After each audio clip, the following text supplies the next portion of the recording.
Vous êtes pneumologue, vous êtes administrateur national de la Ligue contre le cancer et vous révélez ce matin une étude implacable. Vous avez regardé 150 films français.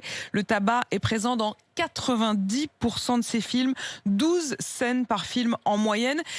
Avec cette question malgré tout, est-ce que véritablement voir une cigarette dans un film valorise ou donne envie de fumer ? Oh, c'est indiscutable. Le fait frappant dans ces 150 films français observés, c'est que le fait de fumer ou la référence au tabac est beaucoup plus fréquente que dans la société. Par exemple, on fume dans des lieux où la loi est 20, interdit de fumer. 20% des films, 20% des scènes de fiction concernent la présence de tabac au travail, ou par exemple dans un café, dans un hôtel, dans un restaurant. Mais vous le disiez, fiction. Oui, c'est de la fiction, bien entendu. Mais dans la réalité, la société française, depuis plusieurs années, montre effectivement que l'image du tabagisme s'est dégradée et on fume beaucoup moins fréquemment. On fume beaucoup moins fréquemment que dans les fictions filmées. On filme moins dans la vraie vie qu'on ne filme, voilà.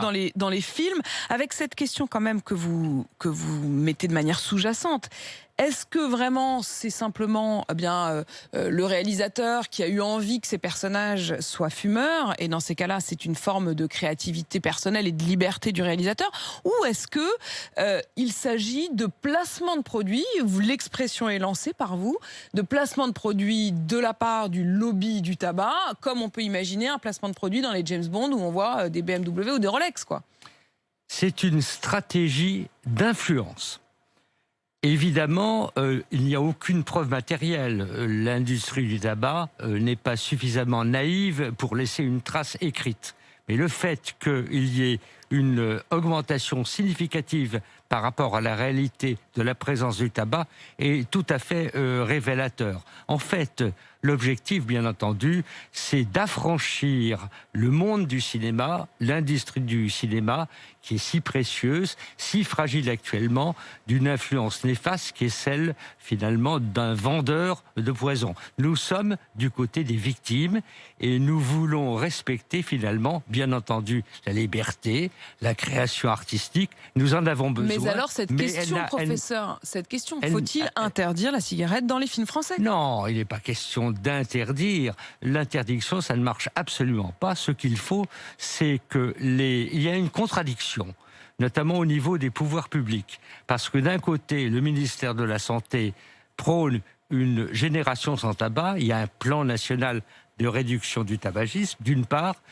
De l'autre part, la majorité des films sont supportés par de l'argent public via le CNC. Songez par exemple qu'en 2019, 240 films français, il s'agit des films français, ont été soutenus par de l'argent public. Qu'est-ce que vous demandez, à cet argent public de ne pas subventionner des films où il y aurait trop de cigarettes ? Vous allez mettre une sorte de palier d'acceptabilité ? Soyons pragmatiques.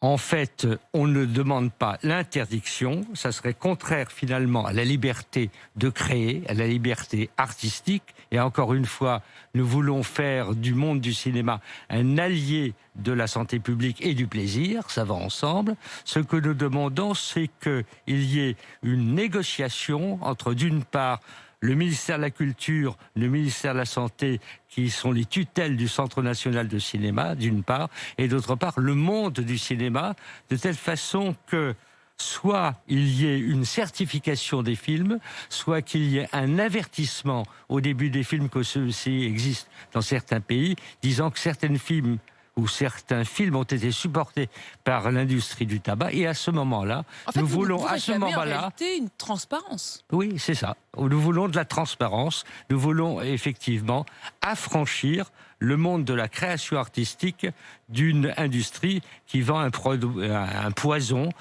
qui tue finalement un quart ou la moitié de ses consommateurs réguliers. Et n'oublions pas que le cinéma, et on ne parle pas des séries, parce que l'étude ne porte pas sur les séries, mais sur le cinéma, vise avant tout des populations vulnérables, comme les jeunes, comme les femmes, comme les personnes en situation de fragilité de l'emploi.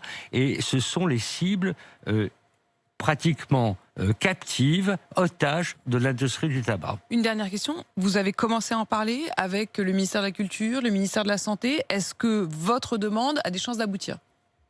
Elle a toutes les chances d'aboutir à la condition que le phénomène apparaisse de manière publique. N'oublions pas que la ministre de la Culture actuellement a été ministre de la Santé.